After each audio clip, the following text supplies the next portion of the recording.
Hello and welcome into another edition of the Arizona State Sun Devils Insider Podcast. My name is Kevin Hickson. I'm your lead beat writer for the Arizona State Sun Devils on SI and your host of the daily Sun Devils Insider Podcast. And I'm so grateful to be joining you on this beautiful Monday afternoon, uh, fresh off of another commitment from the for the Arizona State Sun Devils men's basketball program under head coach Randy Bennett, Emmanuel Innocente, out of Italy. He spent the last two seasons at Gonzaga and is a wonderful two-way player.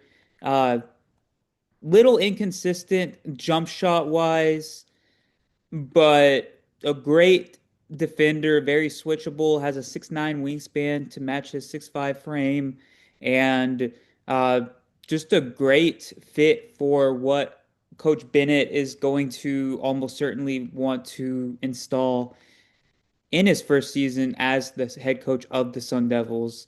Um, that leads me in a segue into the meat and potatoes of today's episode, which is going to center around the Sun Devils receiving a major visit in the coming week. The Sun Devil football program that is receiving a major visit from one of the very top players in the class of 2028. So this is the sophomore class currently.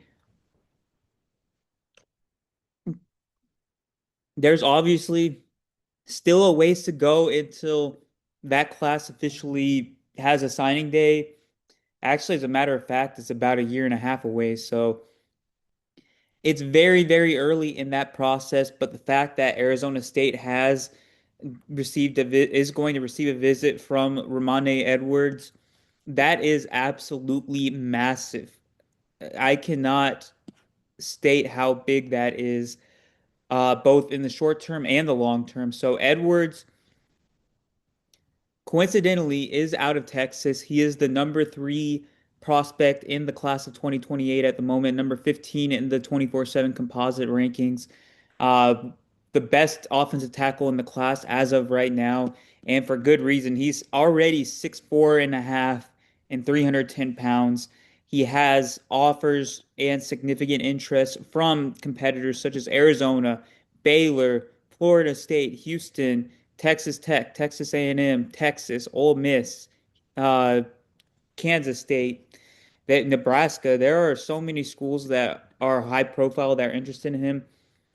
The fact that he is considering Arizona State at the very least is you can't downplay how significant that is, especially considering Arizona State is already in the running to land Jake Hildebrand out of Gilbert, a local prospect. He's a top 100 player in the class of 2027, and they've already made his Final Four in terms of they're one of the last teams in the process of courting him, and he visited campus twice in the last couple of weeks.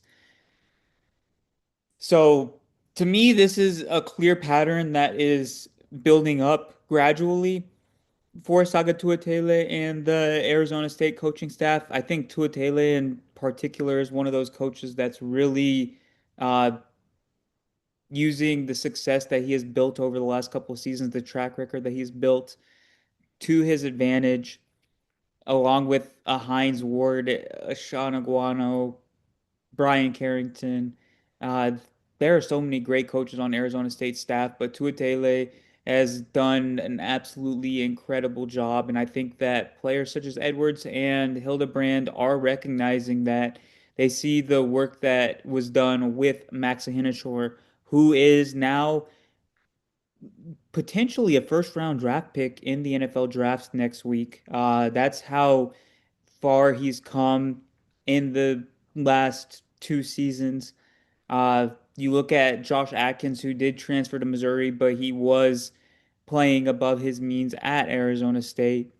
You look at Jamito Ebegbo, very, very impressive pro day about 2 weeks ago, 2.5 weeks ago. Uh, Ben Coleman, became an all-conference player under Tua Taylor. It's not just the tackles, it's the interior as well. And I think that Tua Taylor is he's been floated around as one of the most effective recruiters amongst offensive coaches in the West Coast region. And I truly do not doubt that at all.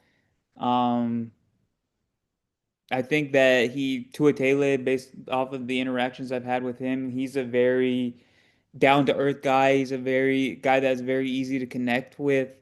He keeps things very straightforward. He doesn't mince words, and he demands excellence. And he seems to get the best out of his players more often than not. And we see that with this upcoming Arizona State offensive line group so far in spring. There are some pretty fierce competitions going on right now amongst the players on the offensive line.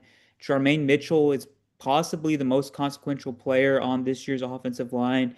If you see the number one JUCO player flip from Georgia to Arizona State, that probably says some Arizona State's doing something right. That likely points to Tua Taylor being a phenomenal coach. And if Mitchell's able to go out, win a starting tackle job, and have a great season, that's just all the more reason that players are going to have to make that leap of faith and play for Tua Taylor. And that goes much deeper than just the offensive line. It goes for the roster as a whole moving forward, the recruiting efforts. Uh, Arizona State clearly has a very strong footprint in the state of Texas right now. Um, they're trying to rebuild that footprint that they had in California previously.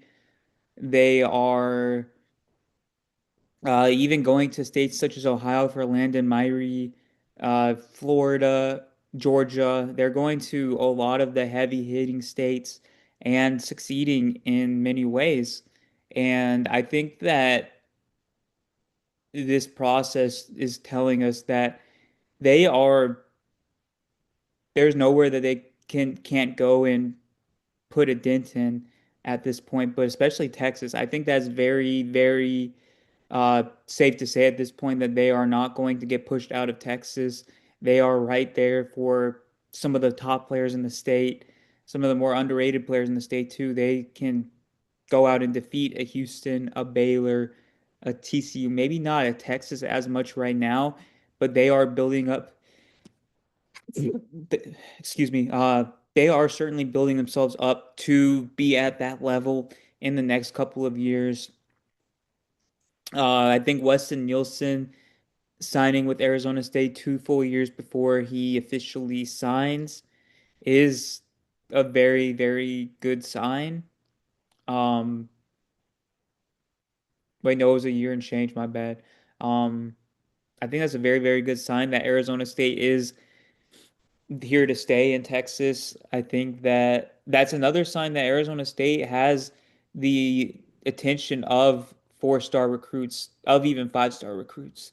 Nico Bland is another 4-star recruit at the receiver position that is already committed to Arizona State and to play for Hines Ward. And I think that Reed Harrison, Omarion Miller, among other players at the position, can only continue to build Hines Ward's case along with the other position coaches. Ultimately, the visit that Arizona State is receiving from Edwards is symbolic, even if they don't end up landing him. This shows that they are becoming a potential recruiting powerhouse under Kenny Dillingham, that prospects, agents, coaches around the country are recognizing what Arizona State is becoming as a national brand once again, and uh, where their footprint stands in the Big 12. And ultimately, I do have faith that Kenny Dillingham will continue to expand on what he's built over the last 3 years and change. And I think Arizona State fans should as well. That's really all I have for today. Thank you so much for tuning in to another edition of the Arizona State Sun Devils Insider Podcast. Once again, my name is Kevin Hickson. I'm your lead beat writer for the Sun Devils on SI, and I will see you with another episode tomorrow. Thank you so much.